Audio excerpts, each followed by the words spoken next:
Chapter 7. On Saturday, the last day of August, it was blazing hot. After we took Vienna on a short walk to the library and back, where she recognizes Miss Priscilla, but asked her why her hair looked like a skunk tail, the only place for me and Biddy was the river.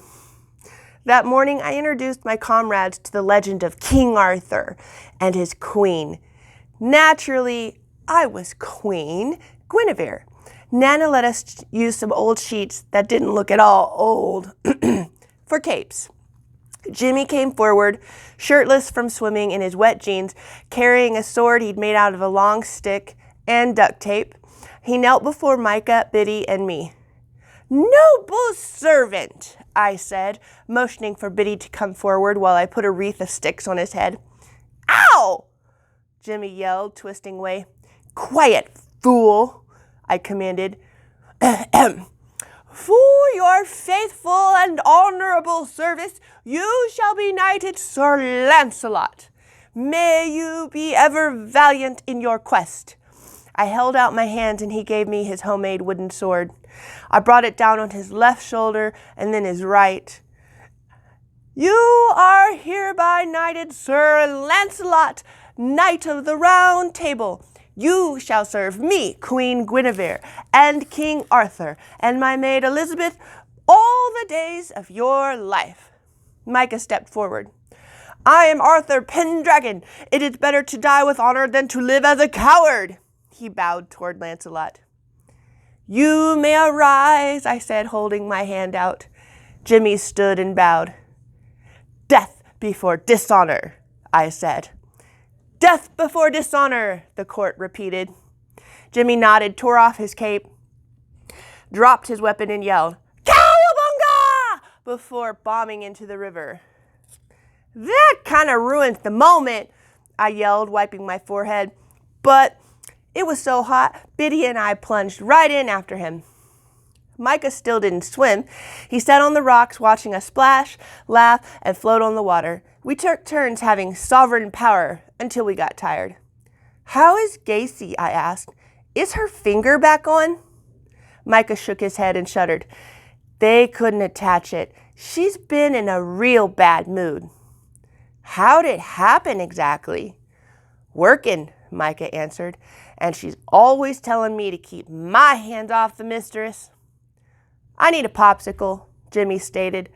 I sometimes wondered if he ate anything else. "The ones next to her finger? No thanks," I said. "Let's go to my house." "Too far," Jimmy said, climbing onto the bank. I reluctantly followed. We walked through the field, past Wilbur's small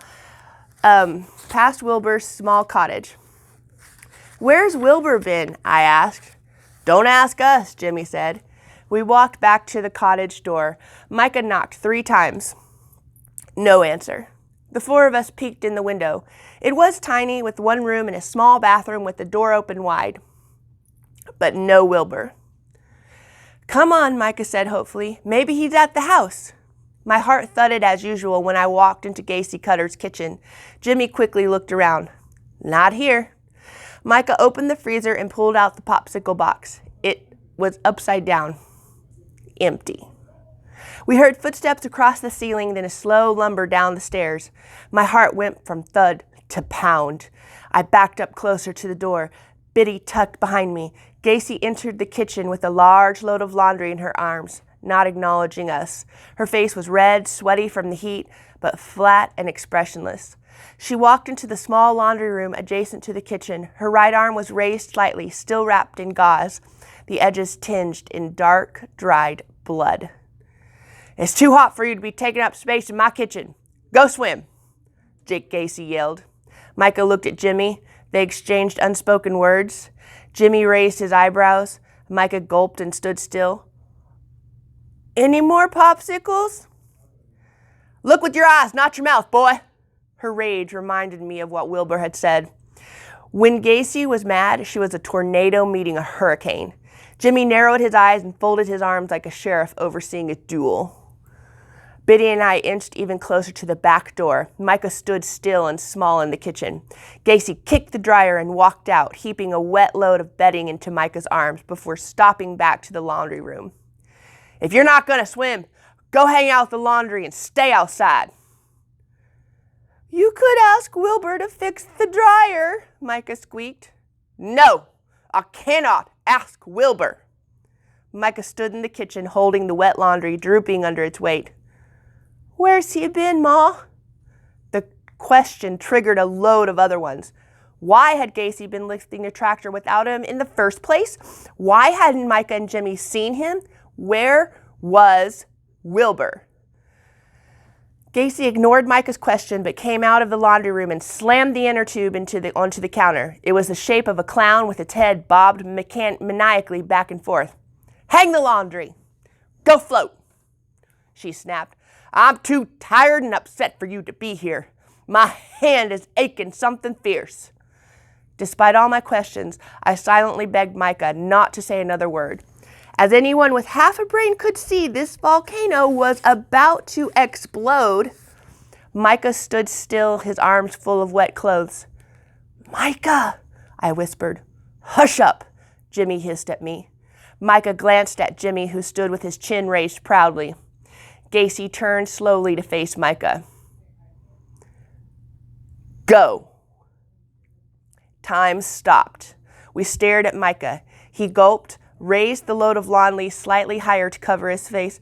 But, Ma, Micah said behind the wet clothes.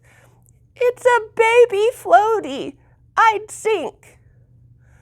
Do something, I hissed at Jimmy.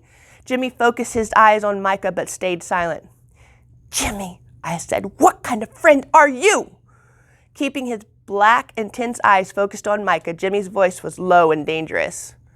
I'm his best friend. Gacy picked up the giant bobbing clown and handed it to Micah. Very slowly, Micah reached out his hand from under the mound of wet clothes in his arms. I saw Jimmy's shoulders droop with disappointment. As much as I feared for him, I also felt my spirits droop. Micah should stand up to the beast. But then Micah dropped the floaty on the floor. Mother and son stood looking at each other. Micah did not bend to pick up the clown. Biddy grasped my arm with both hands and buried her face onto me. When Micah didn't move, Gacy swung down and grabbed the floaty off the floor, slamming it on the counter. Using her undamaged left hand, she grabbed a steak knife from the counter and raised it in the air. Our mouths dropped open in silent screams, and then she brought the knife down and stabbed the clown. It squeaked, gasping breath as the blade came down again and again until the clown deflated in a small rainbow-colored plastic heap on the counter. Gacy lowered the knife so that it hung parallel to her side, the tip sharp and shiny. There you go, Gacy said. Now you won't sink. You'll have to swim.